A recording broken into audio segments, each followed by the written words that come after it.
পনির butter মশলা যদি রুটির সাথে একবার ট্রাই করা হয় তাহলে দুর্দান্ত লাগে।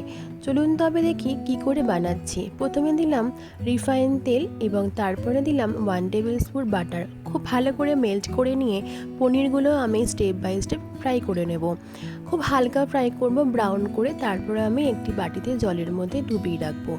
ওই তেলের মধ্যে গোটা গরম মশলা ফোড়ন দিয়ে ক্যাপসিকামগুলো আমি কিউব করে কেটে রেখেছিলাম, সেগুলো হালকা ফ্রাই করে নেব, খুব বেশি ফ্রাই করব না।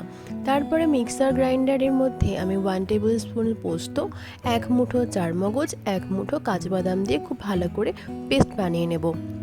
ক্যাপসিকামটা হালকা ফ্রাই হয়ে গেলে আমি পোস্তর পেস্টটা ভালো করে মিশিয়ে দিলাম।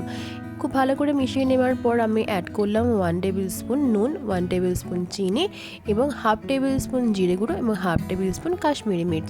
খুব ভালো করে মিশিয়ে নিয়ে অল্প একটু জল অ্যাড করে মশলাটা খুব ভালো করে কষে নেব। মশলাটা খুব ভালো করে কষিয়ে নেওয়ার পর দেখলাম তেল ছেড়ে গেছে, বুঝতে হবে যে মশলাটা খুব ভালো করে কষে গেছে। এরপর আমি পনিরগুলো অ্যাড করে দিলাম, ওই জল সমেতই পনিরটা অ্যাড করে দিলাম। খুব ভালো করে ফুটতে দিতে হবে এবং গাঢ় গাঢ় হয়ে গেলে নামিয়ে নেব পনির বাটার মশলা।